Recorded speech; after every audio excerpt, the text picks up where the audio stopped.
Okay. Well, welcome back after the Christmas holidays, guys. Um, Obviously, I took off Christmas Eve, New Year's Eve, and as did Anna and Scott, and everybody that we have helping us. Um, so I decided today, since I haven't done a figure for a while, I would do. It's a photo I shot. I've actually done a little painting of this, not this specific thing, but of something similar. It's a chef in Florence, and I happened to be walking by, and he was working back in the kitchen, and the door was open because it was nice and hot, and I snapped a quick shot. It's kind of blurry, but sometimes I don't mind that. It allows me to be a little bit more inventive. So I got a piece of fine charcoal here. I was deciding, should I go just painting without drawing, or should I do a little bit of a drawing first? I decided, well, I'm going to do a little bit of a sketch, not much. It's 24 by 18. It's a piece of hardboard, and I covered it with matte medium because I like the tone of the board. So it's got a coat of matte medium on here, which protects it so that the oil does not seep into the wood, and it makes it archival in that regard. So we're going to start with just kind of some key marks here. Some spaces where his face is going to go. His face kind of angles back. Head takes out probably about this much room, maybe even less. Angle of the, don't want too much because I really want to spend most of the time dealing with the painting. Probably head's going to go a little smaller. Here we go. Let's do that. And we got this nice big dark here. We've got a stove sneaking in. Where is it? But off center, right about in here. And his waist is going to be about here. And I'm not going to do much more because I'm going to start painting.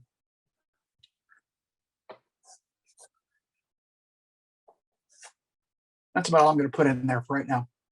I'd rather do this with paint. So what we're going to do, the first thing I think I'm going to do is kind of pick a tone back in there and get a tone back behind my character. And what is that tone? It's kind of an olive brown green. So little white, little ochre, little green, and not dark enough. I'm going to go a little darker. Got to remember, this is already kind of dark. All right. So even though this may not look dark enough, it's probably pretty close. Whoops. Once again, added probably a little more than I wanted to. That's good enough. We're going to be really super free with this kind of lay-in here. A little bit of terp, because it was going on a little drier than I was hoping.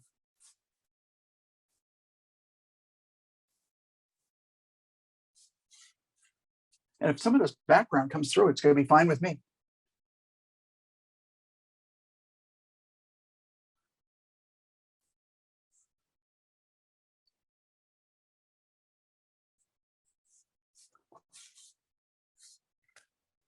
Yeah, but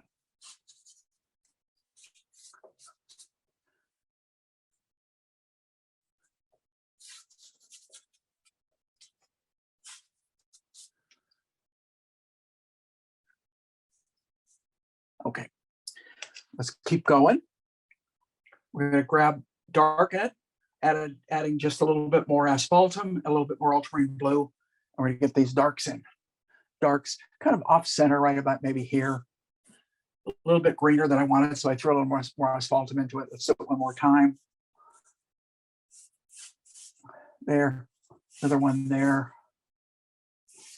Comes down about here. Add a little bit more ultramarine because it's looking a little too warm. And it's going to come down. Let's see, his back is going to come. I'm going to do some readjusting here. Right there, right there, there. Okay. I'm asking you if it's okay, like I expecting you to answer.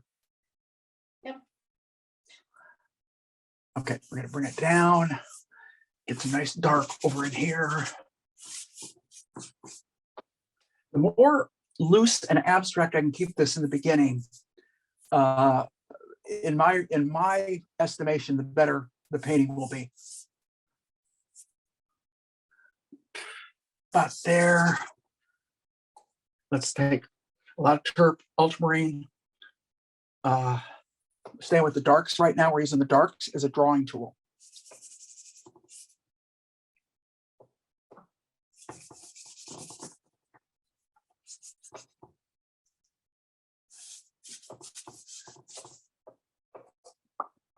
Right about there. Making fun little noises with my mouth.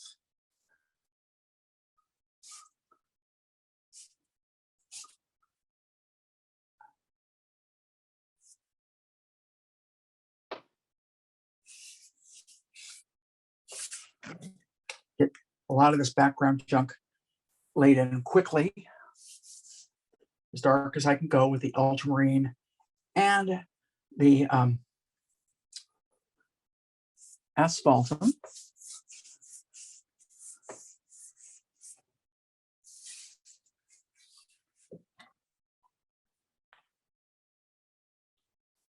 And we're getting it in there. We're going to get all this area in nice and dark. Simplify. I can't stress that enough. Oversimplify in the beginning and make the complexity. If you're going to have any complexity, that should happen more at the end. If you start complex at the beginning, it's going to take you forever. Truthfully, you're just going to want to get tighter and cleaner and better. And pretty soon you're milking this thing out to where it's more of a rendering than it is a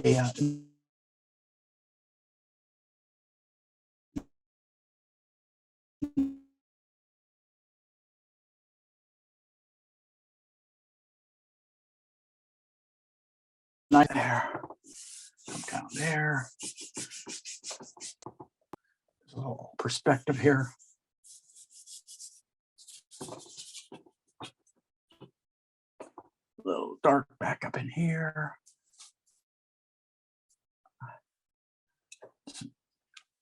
Not even sure what this is. Looks like, oh, it's like a picture back in here. It's below his chin. It's right about here.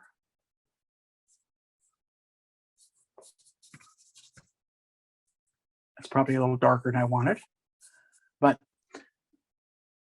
it may not stay that dark. That's the whole thing about everything in this piece.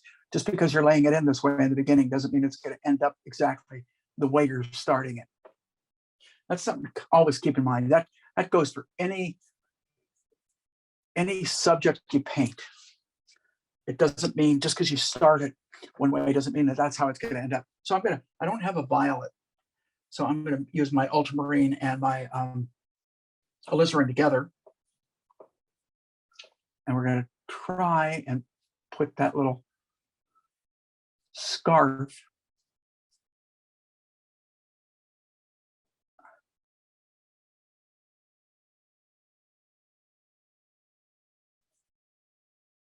about there.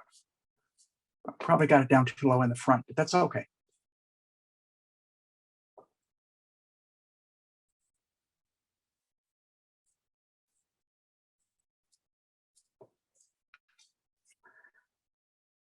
Let's take a space. And I grabbed a number when I grab an 8 filbert. And we're going to take the dark of his face, which is pretty much a warm version of the violet. So eye socket's going to be about here. Cheek is probably going to be about here. Chin is going to be about here.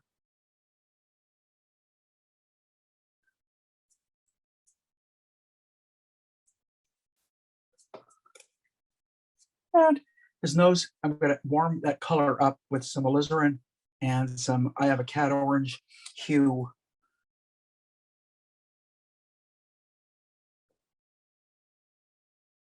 That's probably about right. You notice I say probably. I don't know. I'll know as we progress along. You've heard me say many times, and I'll say it again. everything you do, I always call everything I'm doing in the beginning is more or less an estimate anyway. You know, you paint like you know what you're doing and assume you're wrong. And the only reason I say assume you're wrong is that gives you a little bit of freedom in being aggressive as you paint. If you paint timid, your painting will look timid. All right. You've got to keep somewhat of an aggressive attitude as you begin to paint. Like, damn it, this is right, kind of an attitude. Then as you go along, you go, whoops, got to fix that. That's the perils of painting. So we're going to try and go with a medium. Nope, way too quick, incredibly too light. So I'm going to add a little bit of a alizarin to it. And we'll come back on the forehead right about there. You know, that feels okay. And down around the eye socket and on the cheekbone, which I'm going to warm it up even more.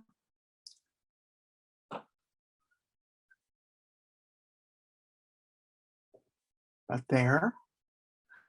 Go back to that first color, bring it back.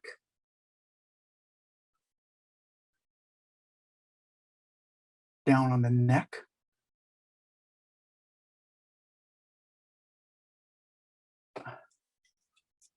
There we go. Warmer ear, and it really shows. In this case, sometimes it doesn't always show and you have to invent it. But in this case, you can really see it's quite a bit warmer. Where does that ear sit? It sits above this, so it sits about here, and it sits right below this area. So it's right about in here. And that's where that ear is. Now, the only problem is I think I made the ear a little too dark. So we'll just lighten it up a little bit. Okay. Again, paint like you know what you're doing, even if you don't. And I've never said that second part of that before, but it's an important part, even if you don't. It's way too bright. So I just kind of work it into the colors I already have down here.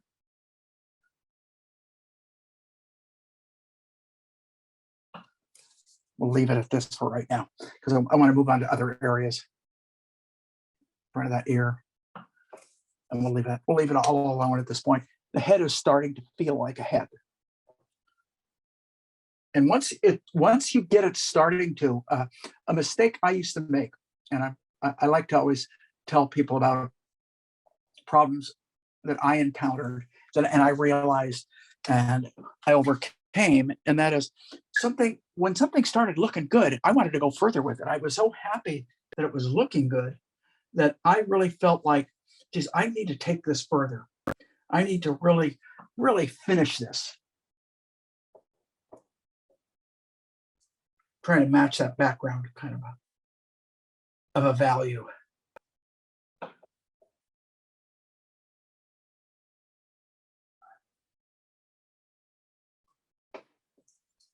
It's a little greener, but I don't mind that at all. In fact, I kind of like that. Take some of the browner and we'll take it from here. Whoops. Add some more ochre. Let's add some more ochre and a little bit more of a blue and bring that down because it gets darker. Darker up here. Definitely darker back here. Okay, so now let's get the white of his outfit in. Let's start not with the brightest white. Now I need to get a lot of my color off this brush if I'm going to continue to use it. So I add some turp, squeeze a lot of it out, add a little bit more turp, squeeze it one more time. Okay, now if there's a little residue in there, I don't care because I don't want a pure, clean white right off the bat.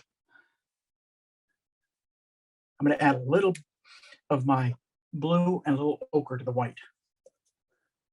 And I'm going to test it. Well, that feels okay.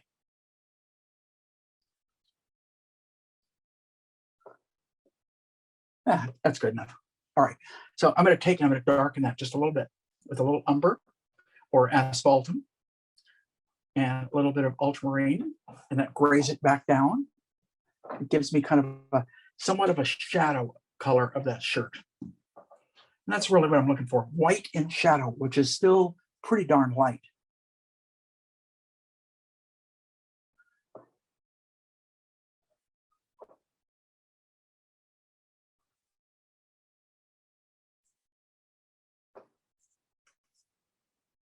Okay. And a few little darker, not a lot darker, just a little bit. A little bit of the blue and brown mixed back into it. We're going to pull a few of these little, I'm going to draw right now. That's drawing where that sleeve is, okay? So I can see right now, I'm going to want to bring that angle down more. And that's how you correct your drawing as you paint. I like doing this sometimes where I don't draw everything out. I just paint because I tend to get freer. I tend not to be as confining because I'm not hung up with my drawing.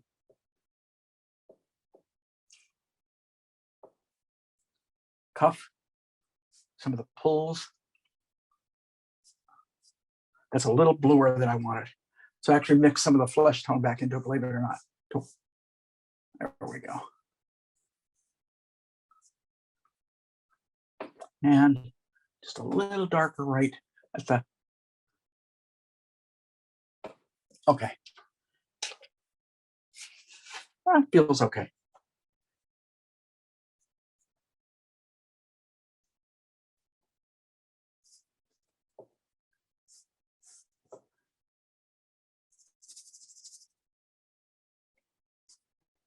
Whoops, got a little too much of that white coming out.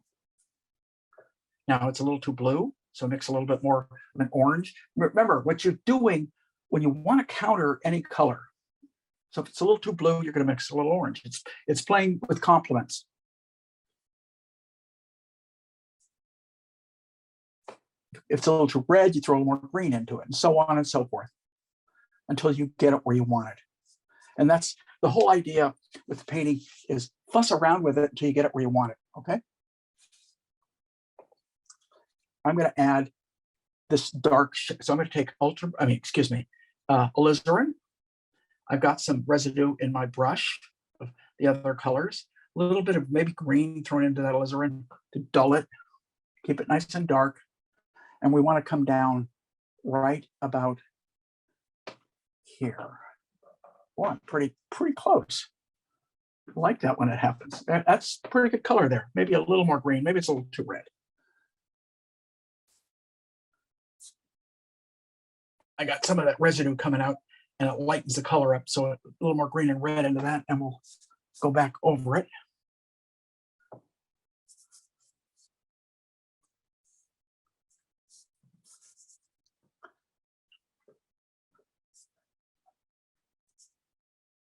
It's better to paint too much, paint over too much, and then come back and overlap rather than to try and hit it right up. You know, if you hit it right up to that edge, I've seen people draw a delineation between the light and the shadow. And let me tell you, there's a problem with that. When you do, you tend not to paint over, and your painting becomes a lot more brittle. So I personally try and avoid that. So we're taking a nice dark color again, and I'm going to raise this to about here. And if I lose an edge, so be it. Okay, so I'm going to kind of get rid of some of that dark. Just one squeeze, rub it out on a paper towel so I get most of that out of there. Take my alizarin, take the cad orange hue together. Let's see what that looks like. Geez, that's not too bad. I'm going to add a little bit of medium to that, a little solvent-free gel.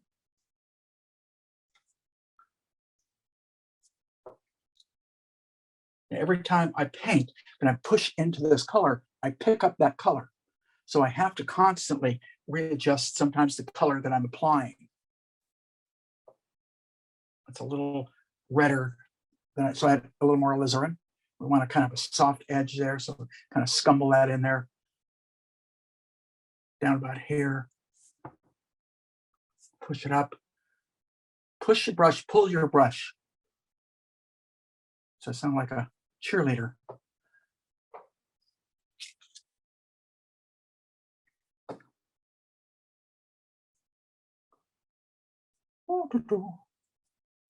Okay.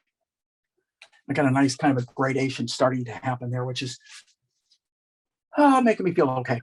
I do want to get the arm, and the arm's going to be, if I look at the space between from the bottom of the chin to where that arm is, it's about a head's length. So it's about here. So that's going to be, and that's actually where I have that cuff lined up. That's going to kind of be where the arm is. I think I'm going to have to raise that a little bit. The neck, he's a little more hunched than I've indicated. So we're going to mix up a shadow flesh tone once again. It's not too hard to do. It's kind of a dull color. That's pretty close right there. I just added a little bit of asphaltum to some of my colors. We're going to bring the arm, the angle of that arm comes down about here, up to the elbow, which is right about there. How does that feel? I stood back. I'll tell you where I don't like it. Right at the front, right here. I think this, whoops, I went a little darker than I wanted to. The front of the shirt needs to come out a little bit, like out about here. Okay. And then the belly's going to come out, his belly's going to come out a little bit further than I have it indicated. It's probably going to come out about to there.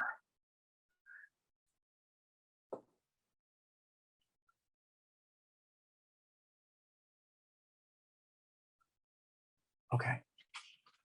And let's get the light of his shirt in. All right. That's going to be a white. And so for that, I just went through another one of my paint rags. I'm going to take white. I'm going to take maples. I'm going to take more white. I'm going to take some medium. And I'm going to start testing. Now the end top of his collar comes up to about here.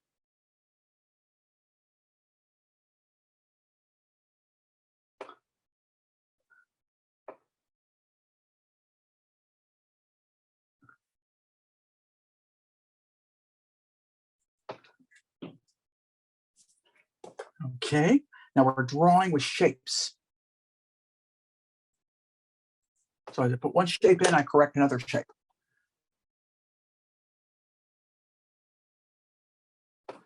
I like to keep a shadow brush handy, so I'm going to grab another little 8x10 and keep a shadow of that shirt color mixed up so I can move back and forth from light to shadow without having to contaminate the paint on my brush. Okay. Now, I'm still not all the way to white, just so you guys know.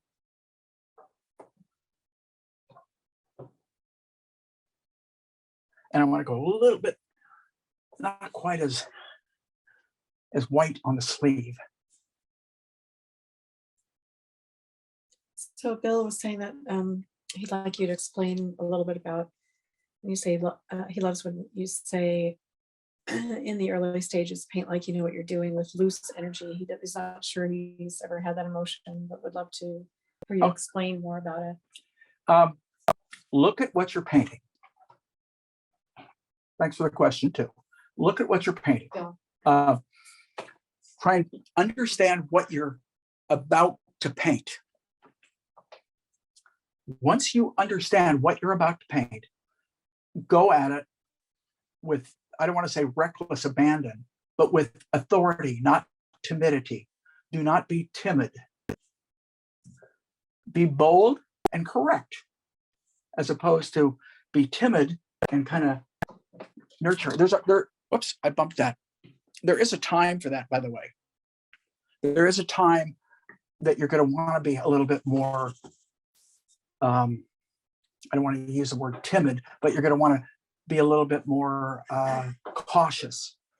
But when you start, if you're too cautious, it shows. It shows. it's, I guess the same would be, if you think about this, another way of thinking about the same thing, public speaking. If you get up there and you're cautious, you're hemming and hawing, you don't sound like you know what you're talking about, right?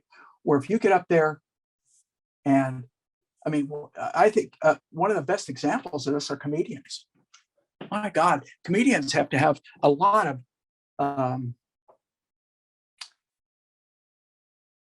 confidence. So what you're doing is you're painting more with confidence. Maybe that's a better way of stating it. That may explain it better. You paint more with confidence, and then as you take time, doesn't mean you automatically assume everything you're doing is right. And that's why I say assume you're wrong, because you're going to be right in some instances, and you're going to be wrong in others. Where you're wrong is where you go back and fix it. Where you're right, you leave it alone. So really what I'm talking about is paint with confidence. Paint, when I say like paint like you know what you're doing, what I really mean is paint with confidence. And then when you hear me say, but assume you're wrong, give yourself the permission to be wrong so that you can go back and adjust if you need to. So I laid a shirt in. Am I right? Now, when I stand back, one of the things that I see is I indentated his back here where it's not. It's more of this angle. So we correct it now. So when I was saying there's so much to think about, value, shadows, lights, brush strokes, too many brush strokes. You are 100% correct. Sound like Johnny Carson or Ed McMahon. Because you're absolutely right. Painting, that's what makes painting hard. What makes painting hard is you absolutely have to do that. Exactly what you just got through saying. You have all these things to think about. You know, I used to drive me crazy when once upon a time, I was an illustrator. And the knock on a lot of illustrators, and a lot of you, any of you guys that were illustrators probably have heard this, is you're just a glorified wrist. And I kept thinking, are you kidding me? Do you realize how many decisions you have to make as a painter? You're making all those decisions constantly. Color, value, brushstroke, all that. You know, it's not just, oh, just put it down and it's right. You got all these things to consider. So if you don't have confidence, do you just pretend you do? Yes.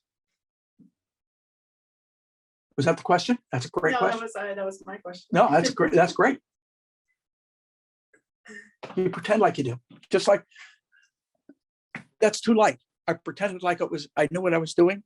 I went ahead with it. Now I'm assessing it. And that's the second part of this. You go ahead like you know what you're doing. And then at some point, you assess what you've done. You judge, so to speak. And you say, yep, got it. Nope, didn't get it. Got to fix it. And then move on. And then go back and look at it again and say, did I get it this time? Yeah, maybe I got it this time. Nope, didn't get it again. I'll have to do it again. So you keep, it's a constant play between, did I do it right? I felt like, for example, I felt like I needed more light up here. And I made it a little bit more of a violet.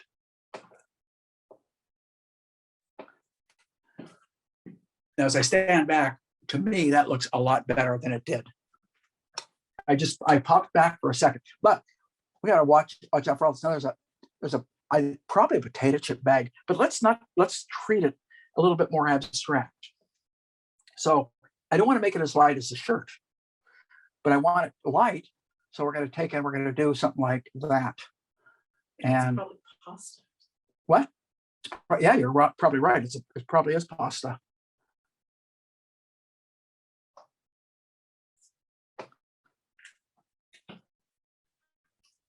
Now, am I happy with it?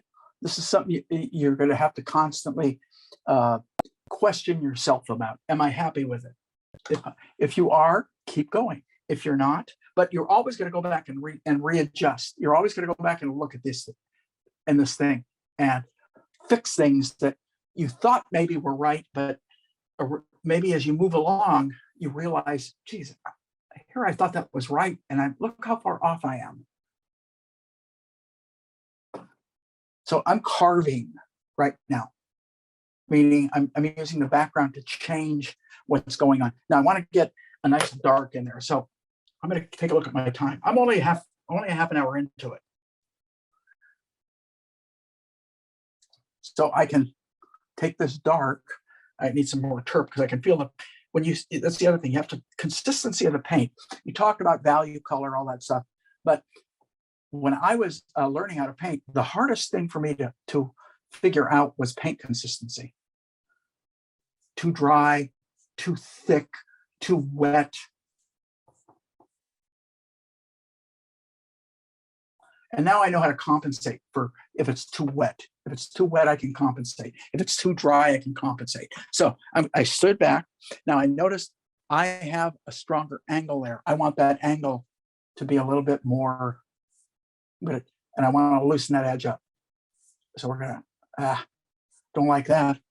Boy, I said I wanted to loosen it up. I tightened it up. I didn't mean to do that. So let's go back with this color. Do it one more time. There. Just so I have an edge that feels good. All right.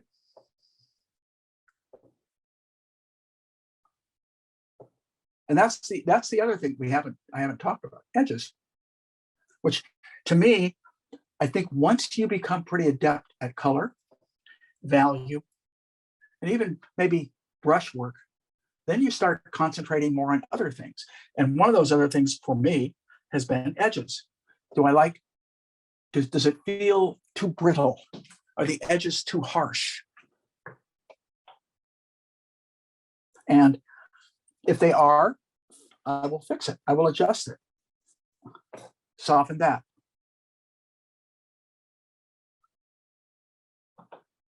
Okay, let's go in and get more of that the hand in. So we're going to go with the shadow, the deeper shadow. First of all, we have a little bit of a dark snap right there. Comes down. Top of that arm's a little darker. At about this point, we go up, straight up. That's the knuckle. I was off. I want the knuckle there. So we're going to start with that. Okay. I just stood back. I wanted to double check that finger was lining up right about here. Not too bad. Okay. Notice I said not too bad. I didn't say good, because I'm not sure if it's good.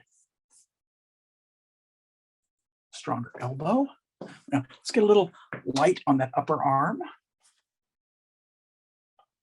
Similar to the face, ochre. A little bit of cat orange hue. Some dirt that I have in the brush, which subdues it. And we'll check this out. Oh, it's too hot. Try it again.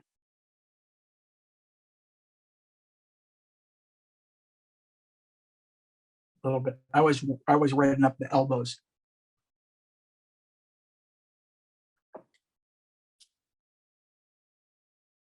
Then it dissipates down into the forearm. So it's a little grayer. And it works its way down into the forearm. That's starting to work. Now, we want to come in on the top of that hand with similar color, maybe a little hotter. Let's try this.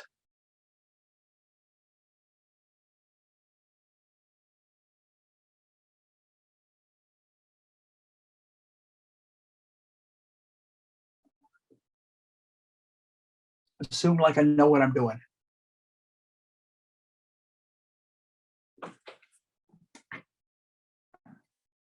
And it cools a little bit as it goes over.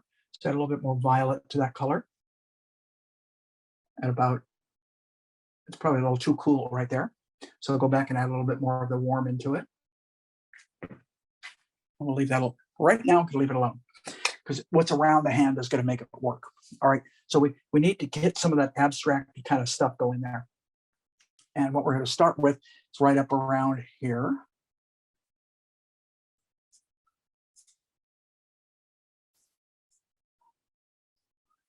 Behind the hand.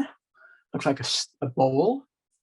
Whether, you know, if you don't know what it is, paint it like a fun little piece of abstraction that has a nice feel to it. Beginning to read what these things are as I paint them. Front of the hand from here, we go here.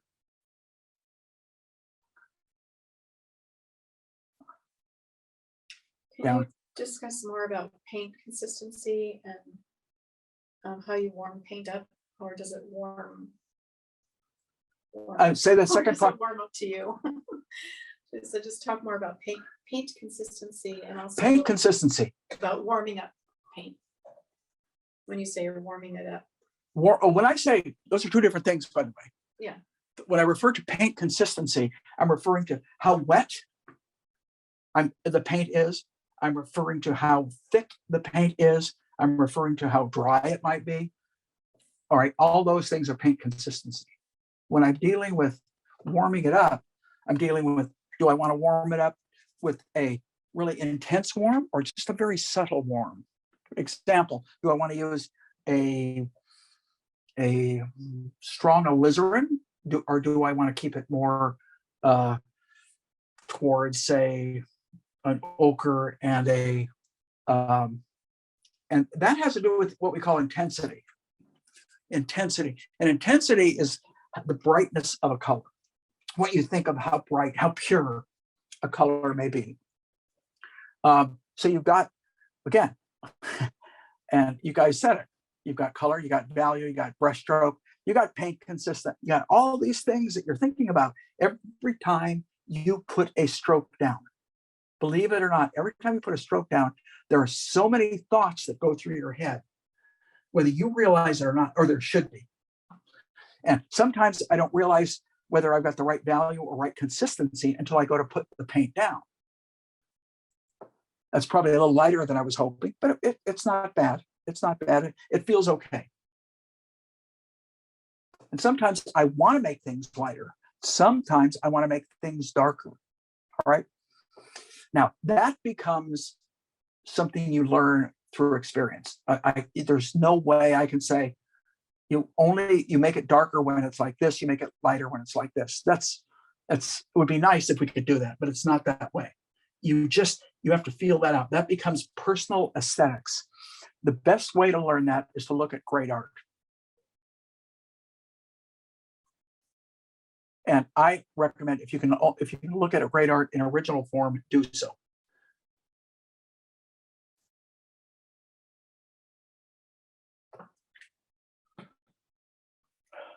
Okay, let's keep on moving.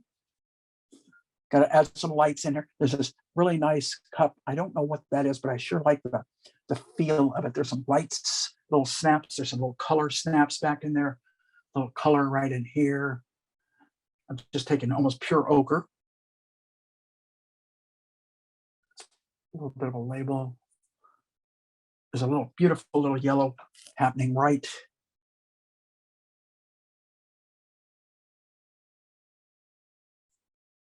There it goes. It shows off the front of the shirt too. That's a nice little touch. It's almost the value of the board I had underneath.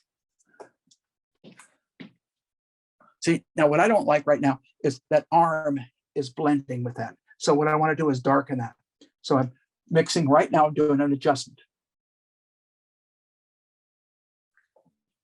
Okay. Leave it alone. It's darker than I wanted, but it's still not bad.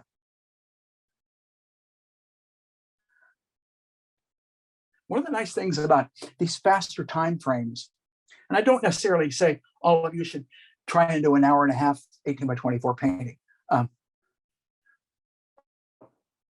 but I do think you should practice some hour-and-a-half paintings. And that's one of the nice things, if you go out on a sunny day and do some plein air work. Because the reason I say a sunny day is the light's going to change. And you're going to be stuck with having to get that done in a given amount of time. Because otherwise, this will happen if you haven't done this before. I see it happen all the time, you guys. People chase the light. They chase it. As a light, I mean, I was with a workshop group in Italy one time, and somebody painted all day on the same painting, had lunch, came back after lunch, painted. Now the light had changed so radically, it had become a totally different image. If you want to constantly just change your painting, I guess you could do that, but you're much better off to say, okay, I'm done. That's all I can get now. If you love your painting, get a shot of it. Get a shot of your image, and then work on it on your own. But generally speaking, and this is a personal preference, I almost never go back into my plein air work. It's the same with these. I don't go back into them. I may go back and do a little bit, but it is so minimal. Just because there's a certain kind of either it's going to come out pretty good, really good, or it's going to come out not good at all. You're not going to save it if it's not good at all. If the foundation is not there, if the basic foundation is not there, I don't care what you do to it. It's like I've said, you can't take a bad painting, put highlights on it, and all of a sudden it looks good. It doesn't work. People call that putting lipstick on a pig. Or, as Paul Sousa used to say, and pardon my French, but polishing a turd. In other words, it just doesn't work.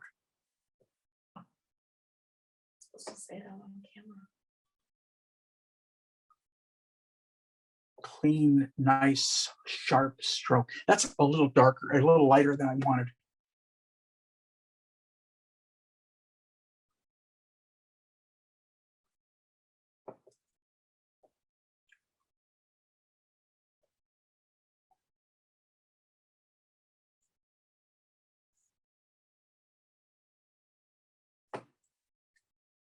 Now I've screwed up a little bit there, and we'll fix that, hopefully. There we go. Clean it up. Sometimes you want those nice brittle, almost what I call architectural type strokes. Architectural. What I mean by that is those are these firm strokes that like architecture is made of. So example right there, the side of that and the top of that. And a little bit of a snap right there. And a little bit, not quite as light, right at the top of this bowl. I know what I'm painting, although I'm painting it kind of abstractly.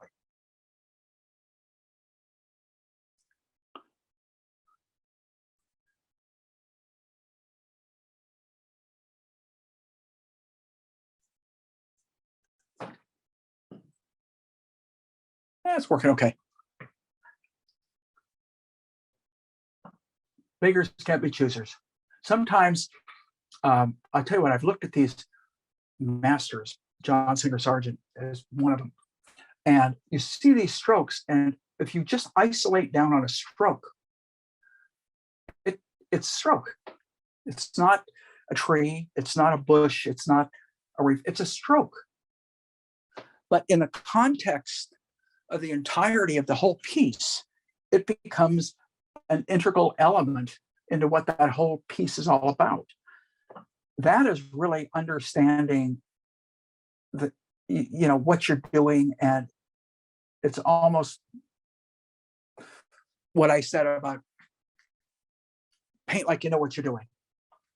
One of the things, there's no question that's how a lot of the great masters approach their quicker paintings. Now, that isn't always true. This is an alla prima approach. Alla prima has to do with painting everything in one setting, all at once. All right. And it'll always be a lot more spontaneous. And you can do a studio painting, which has a different kind of an approach. It's much more of a refined piece where you've gone back and you fixed and you fixed and you fixed until everything works exactly the way you want it. And you may not have any of those kind of freebie flyaway strokes that are just kind of fun. So one isn't better than the other. It really has to do with more your own personal preference. And the only way you're going to find out what your personal preference is to do it. And what do you like looking at? If you're an individual that loves looking at detail, then you're going to gravitate more towards doing studio type paintings. If you're an individual that likes spontaneity, you're probably going to gravitate a little bit more towards plein air type of an approach. I think I missed a question from Laurel about how you assess your own growth. Growth? Boy, that's I think you can only do that in time. I don't think you can do that. There's a difference between assessing your painting and assessing your growth. Growth has to do with what happens over a period of time, where a painting happens to do with what happens in one specific painting. So the way you assess your growth is to start to look back at, let me give you a quick example for the last few months. I won't even say months, but since, what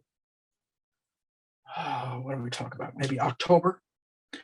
I've been working on a series of paintings for a show I've got coming up in Charleston in about a month.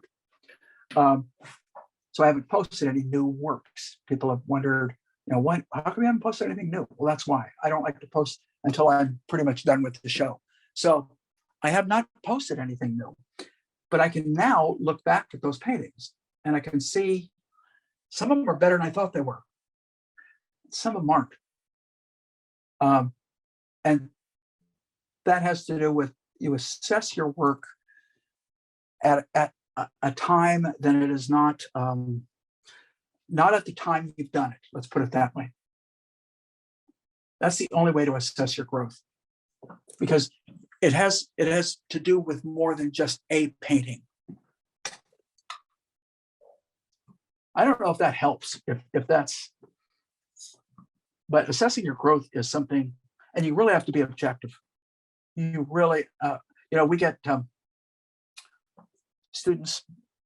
I've had students show me their work and tell me everything they love about it. And I always think, oh man, I wish they wouldn't do that. It's, and then I've got students who sit there who show me beautiful work and they tell me everything that's wrong with it. That's how you grow. Don't just admire your work. Give yourself credit, but at the same time, keep working. Don't be too satisfied. That's a line that I use truthfully. Don't be too satisfied, no matter how good you've done. I've nailed some pieces where I thought, man, this is maybe one of the better pieces I've done. And what happens is I want to hit it again. It's almost, I guess it's probably like doing heroin or something, where you get a high, you've done so well, you're so damn happy, you just want to hit that again and again and again. And it's really hard because they don't come along. These ones where you really nail it, they just don't come along all that often, unfortunately. So we're putting this nice little accent of red. Still want to show off the face. I've got his chin out a little too far. That doesn't mean it could be. I mean, it's a little too far compared to him. Let's put it that way. Lynn has a theory. She said she wondered what you thought about it. If it's not working in the first 25 brush strokes, she's moving on. No, I don't agree with that. If it's not working when everything is laid in, like everything's not laid in yet, so I can't even assess whether I think it's working well or not. I see parts that I think are, but I just noticed when I looked up at his face, I don't like his face, which is an important part of the painting. All right. I will hopefully go back and fix that. We're about a little over halfway done, and I've got most of it laid in. So I feel okay. Which means I hopefully have time to go back and adjust and fix a few things that I don't think are working really well. So there's a big, it's like, oh, I'm sorry, I keep bumping. We try and set this my camera up so that it's close enough so that you guys get good. And sometimes it's so close I bump it. Too much blue in there. Whoa, kind of like what just happened accidentally with that red sneaking out.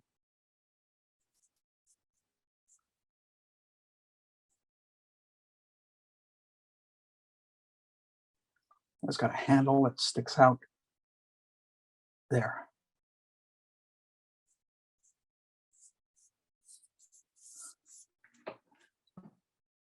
Okay, that feels okay. So we've got a few little things going on in here. Number one, there's some pots. There's a little pot right up there. That would be the lid. And then sticking out of that pot is, looks like a handle of something. Mess that up. And another warm handle. That's too warm, but. And another little piece of something and a spray bottle, top of a spray bottle. And I'm going to leave it alone. Not going to do much more. Then I want to get a little bit of a lip.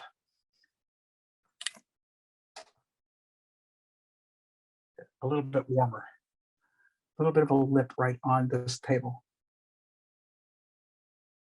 And it fades into shadow. So I just lift it up. And I can take a dark and accentuate below the lip.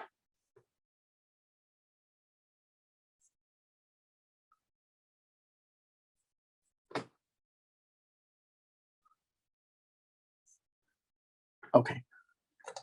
So this is all drying out. I'm going to grab some dark. I'm going to grab some of the medium because that'll keep it wet longer.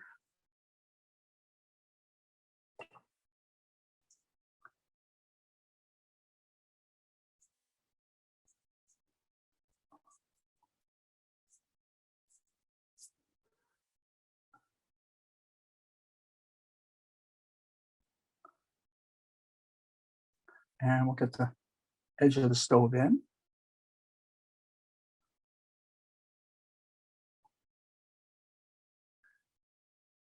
Now turp, so if you add turp in it to it, you add medium instead of turp, turp will sink right into your surface, where medium will stay a little bit darker. So by adding medium, because I laid some of this in with turp, by adding medium back on top with that kind of similar color, now we got that coming forward. I don't care if this sits back a little bit. Right now, we're going to put, there's some grates on the top of the stove. 1, 2. There's a little bit of a rag there. I'm not going to put that in. It seems like there's always going to be things you're going to want to leave out, honestly.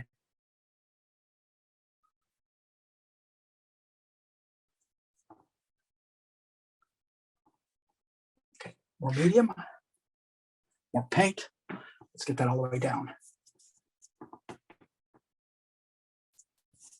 I'm making vertical strokes on purpose because I'm not getting as many reflections. So hopefully you're not seeing a lot of reflections off this.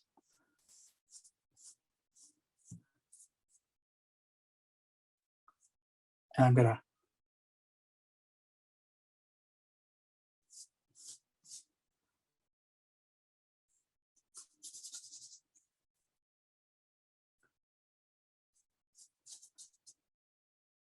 keep adding more medium and more brown and more ultramarine.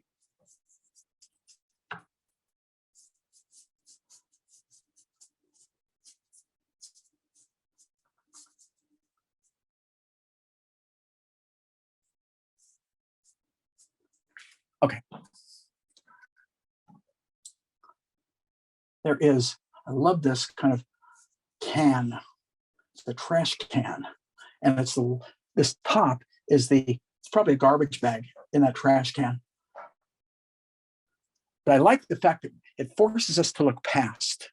So what I'm going to do, I take a little bit of light and we're going to find it right about here.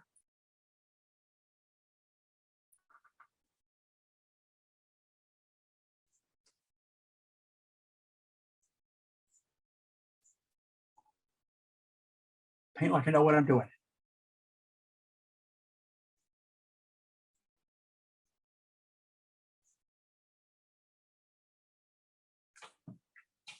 I don't like that angle. Didn't get a good perspective on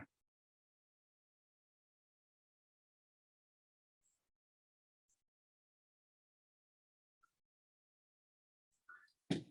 That's a better perspective. And I can take the dark and just carve that back a little bit.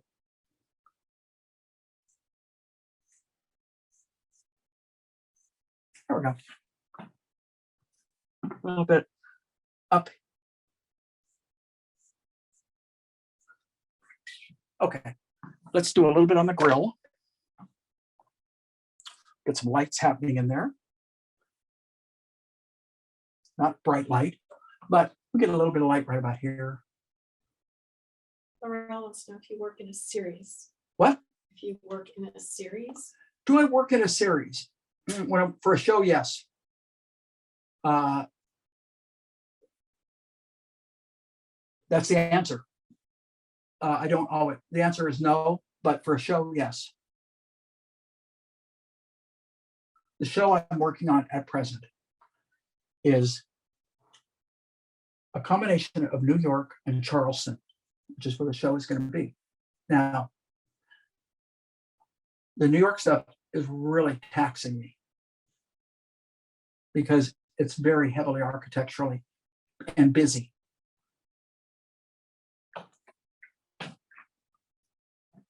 And I think it's something you have to think about when you do any sort of a show. I don't mind it. I like being, but I'm kind of burned out on architecture right now.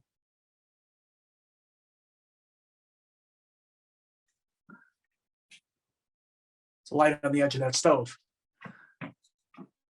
And then there's a little piece of a pot sticking in there, and we're going to put that in there. It's kind of a silver. It's right about, no, a little lighter, but it's pretty warm.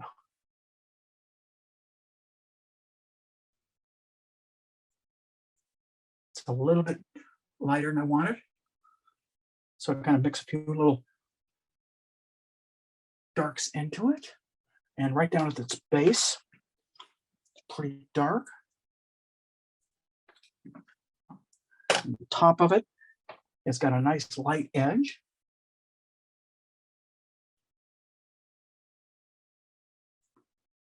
It's interesting. You have to care about this kind of stuff. You can't just say, I mean, it's got to be, you got to care about it enough to make it look correct.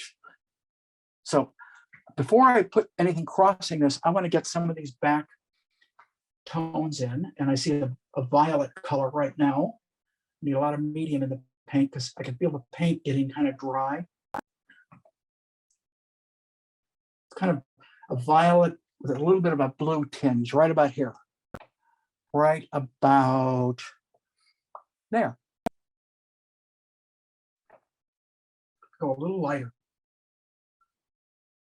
So add a little bit more white to it. Not much, a little bit.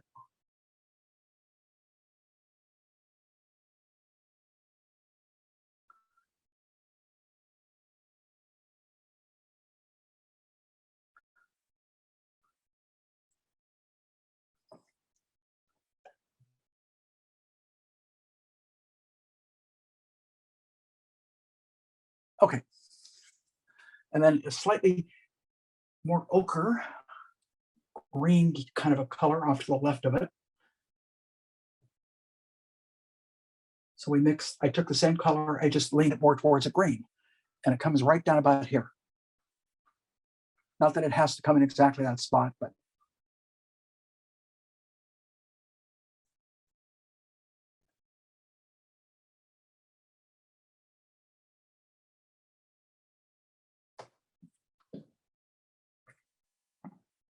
and as it comes over further, it's these nice verticals. So we got a little bit of a more ochre and a little bit lighter, right about there. And another one about there.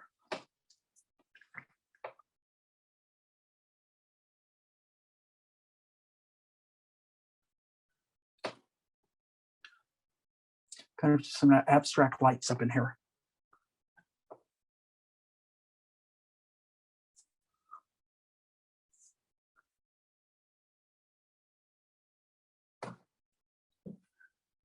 And there is a, do I want to put that in there or not? I don't think I do, because I think it's going to detract from him. So I think I'll leave that shelf up here, and I don't think I'm going to put that in. There are some little marks back on the wall, which I think are kind of neat little pieces, what I call busyness.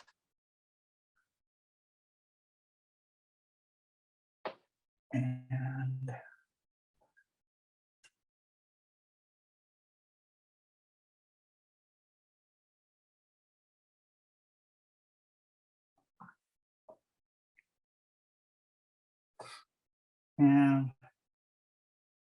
a lot of this stuff is just reflections off of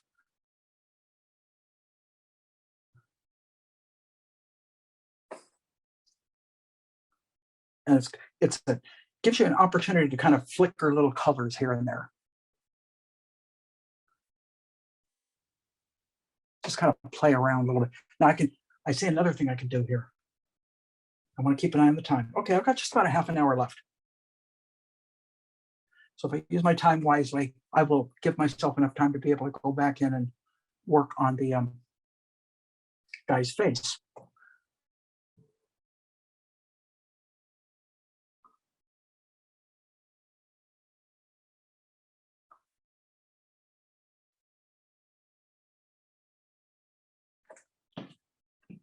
You stand back.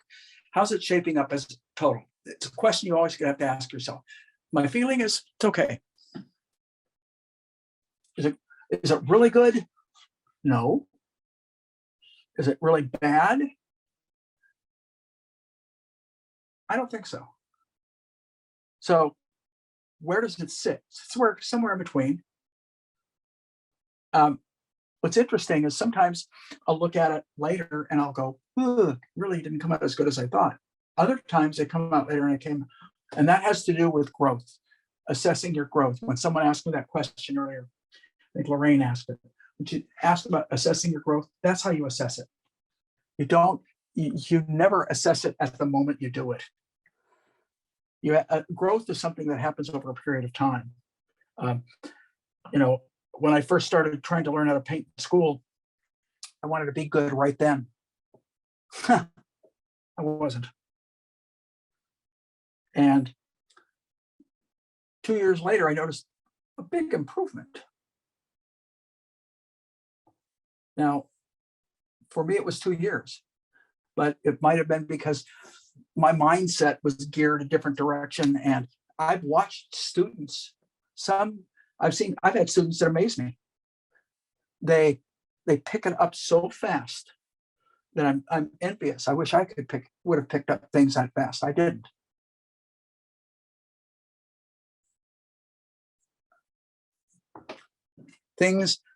Some things come quicker and some things take more time. That's all there is to it. Unfortunately, I wish it wasn't that way, but actually I'm happy now that it's that way because I don't want everybody to be able to pick up their brush and do great immediately. You're going to notice, for those of you guys, if you paint a lot, you're going to notice growth happen faster. If you don't paint a lot, it's like learning tricks. If you every day go out and try and do something, eventually you're going to get pretty good at it. But if you only try it every so often, then you'll be okay. But are you really going to be good? Probably not.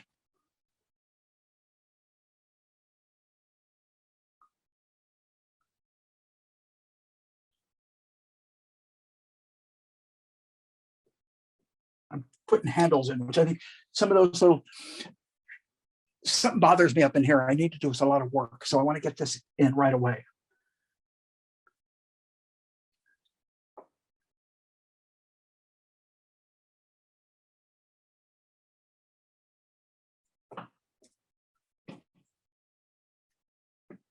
And got a couple of nice light handles.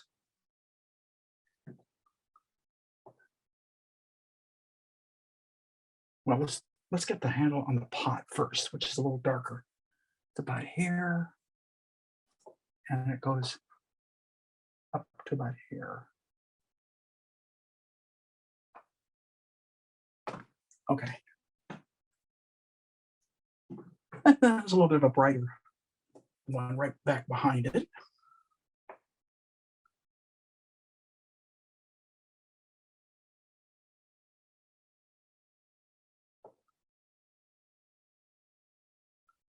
And the one down below, which has more of a silvery blue kind of a reflection in it, kind of like.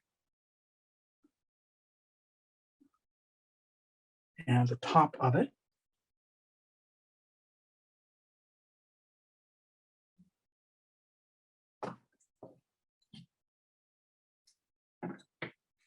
And a few little flickers on the grill.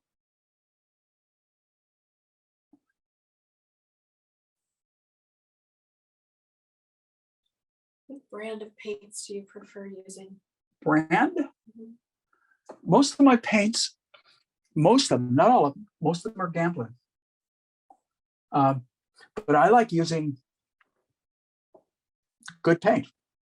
I like, for example, I got hooked on, because at school we had a teaching, I got a discount a lot from Utrecht originally and then Blick. Now, both have nice colors and both have colors I don't like. Gamblin, truthfully, most of the colors that I use in Gamblin, I like.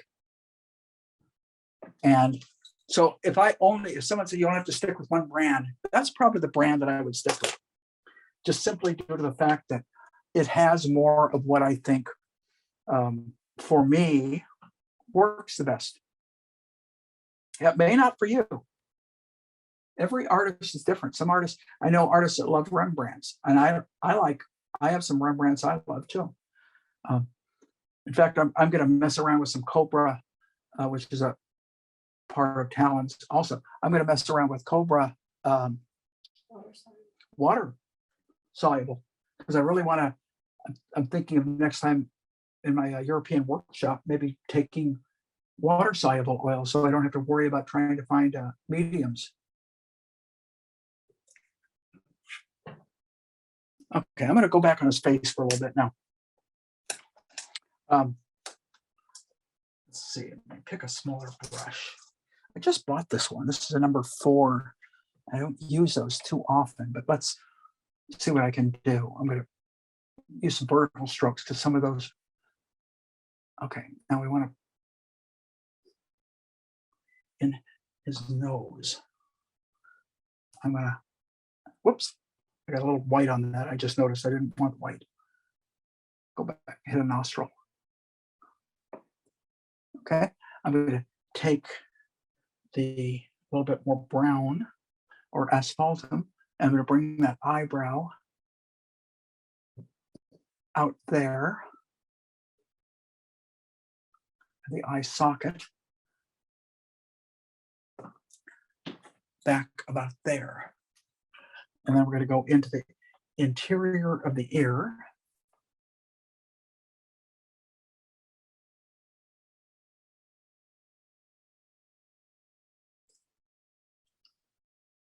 Ears are something that many people don't put enough effort into, and they end up painting what I call donut ears.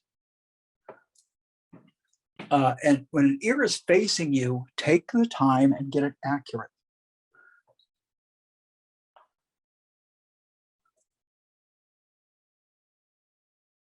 Don't just slough over it like it's not important. It has structure just like the rest of the face and head has structure. Now I need to take the lobe of that ear because I kind of destroyed it. Clean my little finger because I'm using my fingernail when I rest my. It's interesting. I was sitting at a demonstration by Bert Silverman, who was one of my favorite artists, and I had him come to the Academy of Art and give a demonstration one time. Sitting right next to me was one of our instructors, who's a good friend of mine, who's a fabulous figurative artist, Xiaoming Wu. And Xiaoming said to me, you ever put your finger down when you paint? And I went, well, yes. And he said, so do I. And I went, whew, that was the right answer. And I only do it at the end when I really need what I call precision. So we're going to I like his glasses, this guy. So we're going to put his glasses on. Dark color, a lot of medium. I'm going to rest my hand, or I can use what a poor man's maul stick. Where's my maul stick? It's on the floor. I'm just going to use the, so I can rest my hand here. See, if I rest my hand here, it's as steady as if I put my hand on something. So by resting my hand here, I can say, I can go from here to here, which is where I want his glasses, right there. All right. Now see, I've lightened his forehead lighter than that. And actually I prefer that. I need to bring it up a little higher. I can see right now, but I need to hit kind of the front of the glasses, which are right about in here.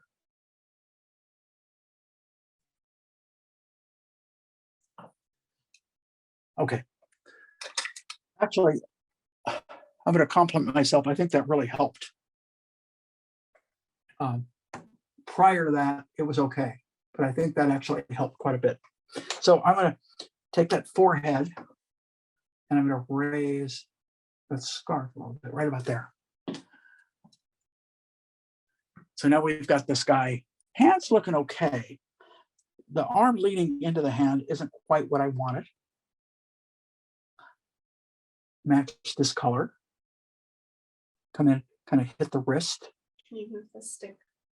Sticks in the way? Kind of. I don't want to.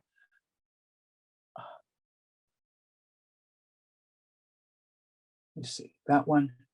Okay. I didn't get all the folds in, but I don't care. As long as it feels pretty good. Back of that cuff. I think it'll sharpen up his arm a little bit. So if I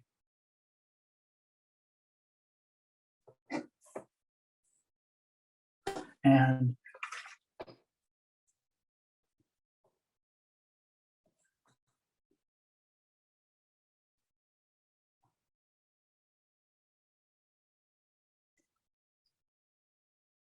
cleaning it up. That's what I'm doing now.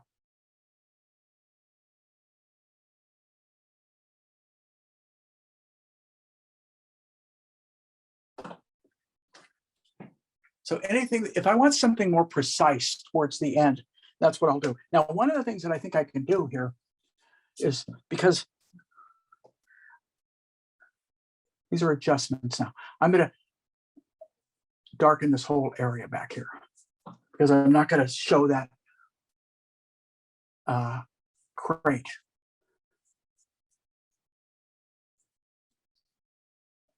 So we're going to darken it, and I want to bring that dark.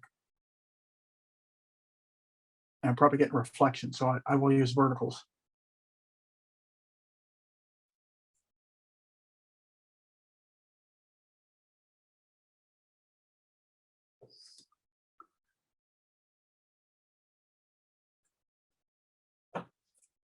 Can you move that again, please? Pardon? The stick. I'm sorry. The stick is. Oh, the stick was in the way. Yeah. I'm going to fuss a little bit. What time do we got? Oh, I got 15 minutes. Hell, I painted. Let's do another painting. Oh God. Can you move that again? And you know where? Craig, move the stick. You know how that happened. Where I had this time, I didn't spend a lot of time with a linear drawing because I got right into the paint. So I was painting shapes. And what happens when you paint shapes, you are actually drawing. But by doing so, you actually save yourself the time that you would spend drawing and then filling in those shapes again.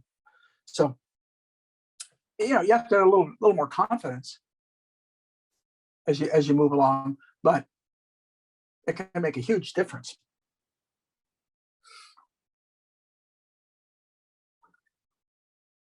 I'm cleaning this up now. I'm just standing back to see if there's anything that really drives me insane. No, but I see a couple things I do need to do. A little bit of light right in it. I got the light right there. A dark, sometimes little snaps of things.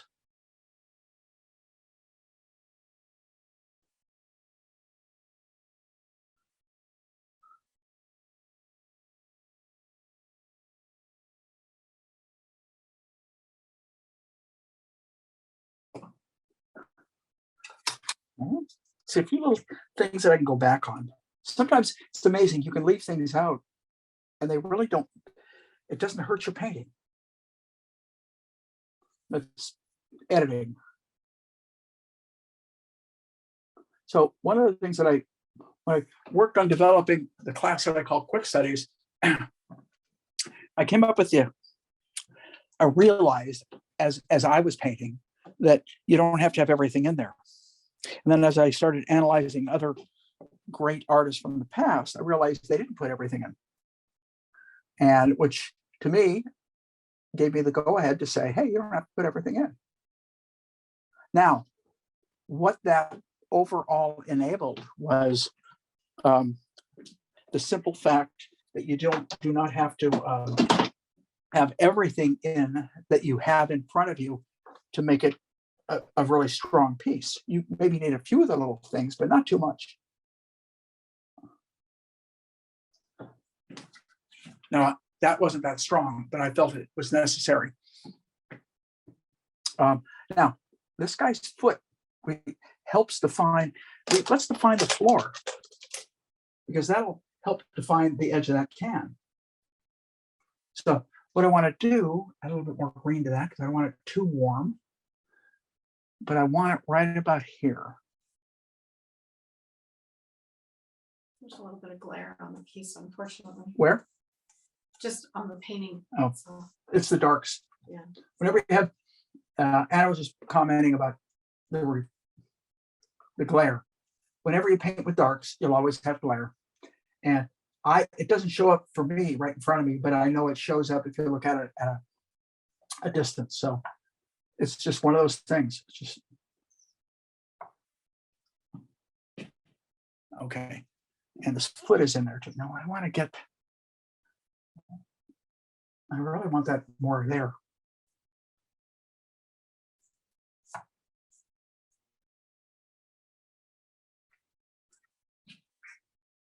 that helps define the edge of that can. Um, I do feel that I can bring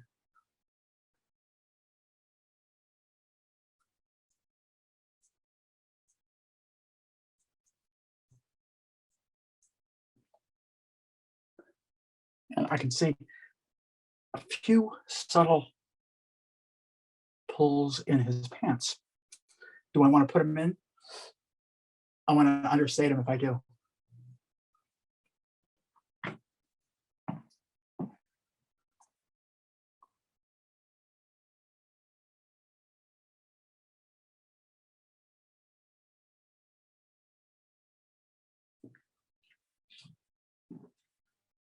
Let's put some steam coming out of that pot.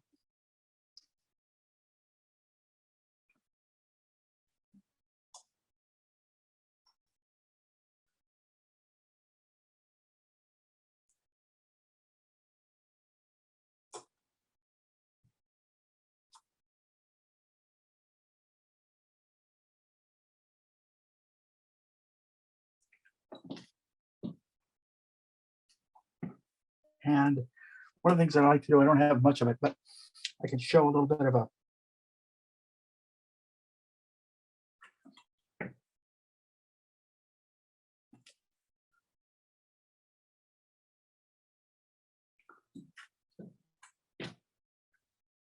warm glow right at the base. Looks like I'm getting some reflections up in here. I don't know how to fix it. Let me see if maybe if I move this back just a little bit. Oh. Might help. Well, it helped me a little bit. I don't know if it helped you.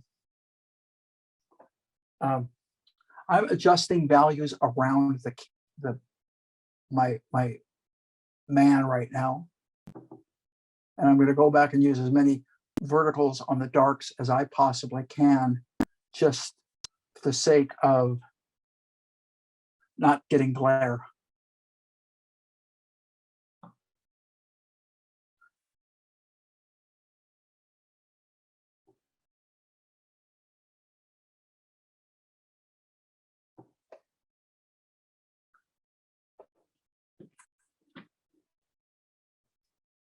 It's kind of fun. There's a lot going on, but I like the concept of doing this kind of stuff. And sometimes it can come out kind of cool.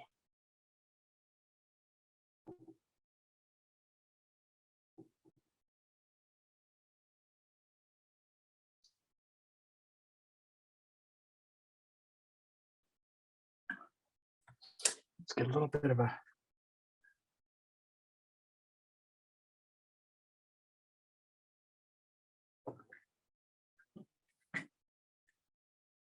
and there's a knife there, but I'm leaving it out because it's real congested right in here already. So I don't want to make it more congested.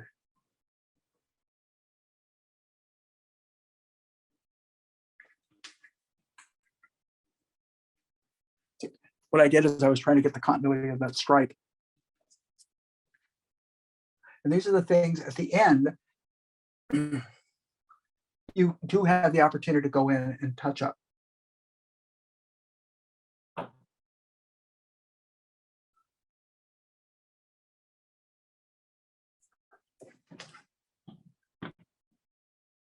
Okay, now I'm going to do a little bit on the shirt because we got like almost 10 minutes. So I'm going to do a little bit, go back into the shadows, add a little bit of information.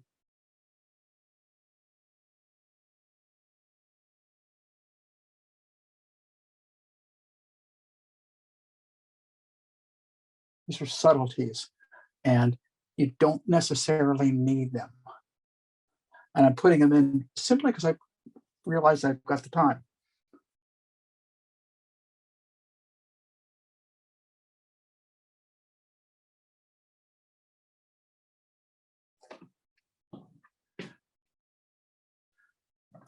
And if I want to, I can take the very end, get a nice clean brush. Clean brush, okay. One more swipe to make it as clean as I can. Get as much of the dirt out of it. And I'm gonna take white. little spot on my palette, a little bit of Naples, and a lot of medium.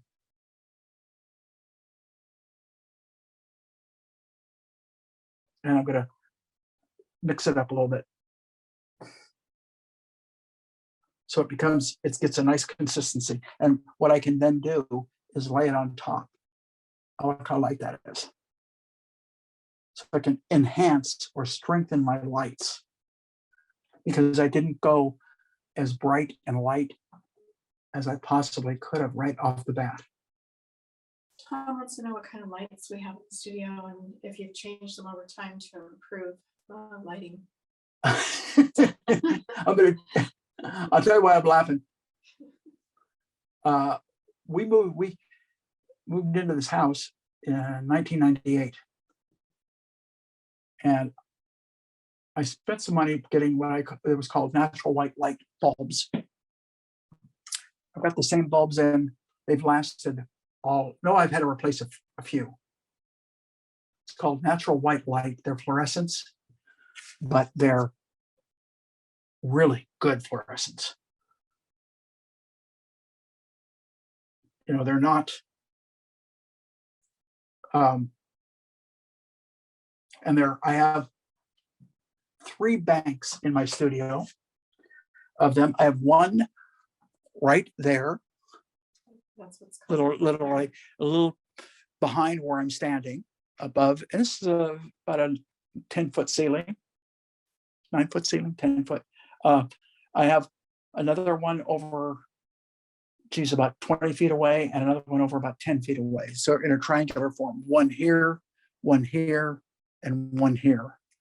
And they've really worked well. And the thing that I like is because I paint day and night, I use those. I don't have north light, I have south light. So during the day, behind this black curtain is south light. And over here is west. Over here is west. Over there is east. There is south. So that's the kind of lighting. Now, I know there are people that are just nuts over north light. I would love to have that. I don't. Never had. And that's just, I've gotten used to it. And I think part of that happened because I was an illustrator. And as an illustrator, you work day, you work night, you work till 4 a.m, you work all these bizarre hours.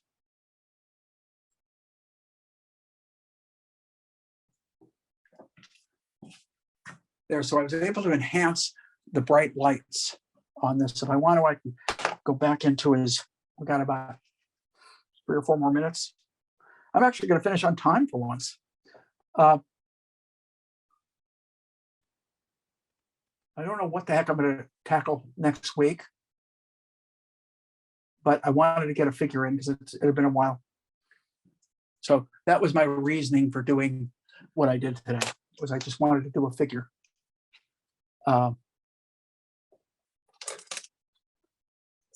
Basically, I started my whole career primarily as a figurative painter. That was always my interest. And in many respects, it still is. But I came, to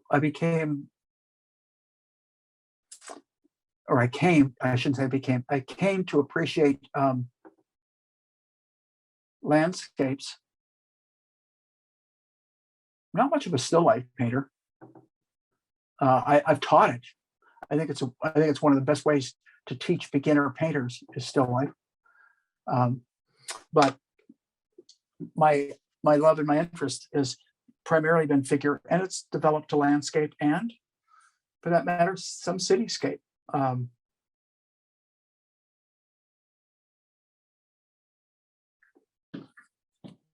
Little flicker of light there. I like that dark that I just threw up in that area. I think that as I stand back, that helped quite a bit. Now, one thing I would do is take a big brush and kind of lose edges a little bit so it isn't so brittle.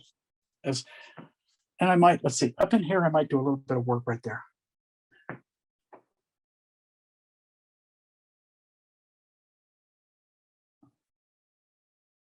So this is our Florentine chef.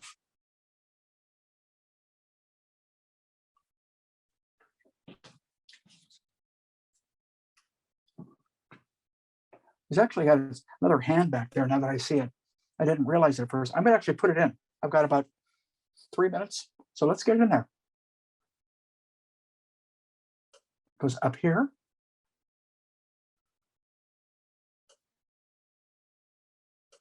That's the shadow of his thumb. So now we're going to paint the light part of his hand because there's not much showing.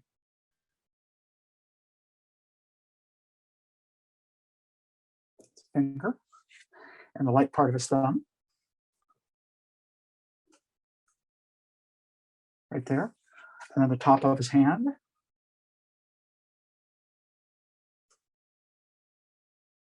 Just an indication.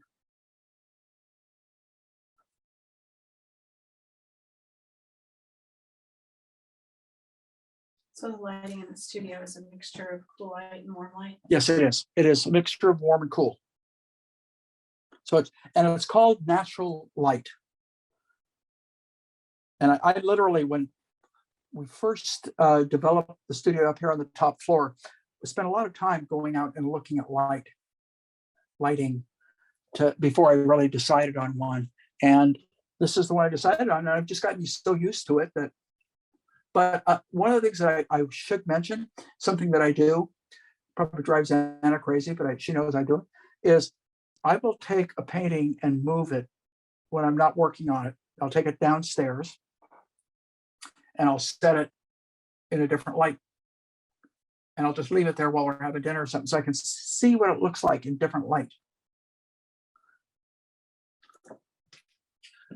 Because I think it's important. See, I never know how my painting is going to be displayed in a home, in a gallery. So I think it's important that it look good in as many light forms as I can put it in.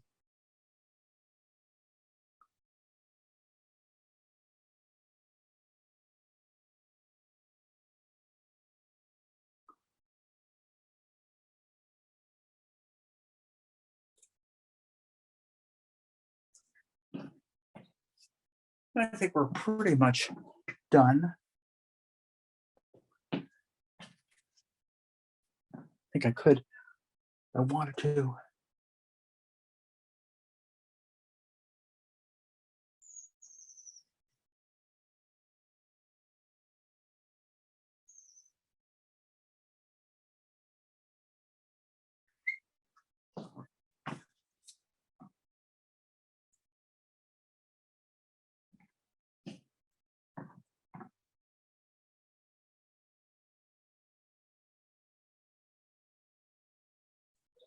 Okay. A little steam over there. Not crazy about that stroke that I put in there right towards the end, but I'll live with it.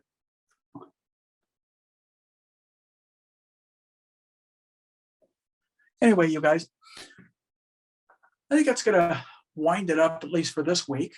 And who knows what I'll tackle next week. I don't know. I was just so you guys know, I always try and do something that I haven't done. So I don't know. I may look for an animal. I may look for some combination of architecture and maybe I'll do another Venice scene for that matter. I haven't done a Venice scene for a long time. It's one of my favorite things to do. In any event,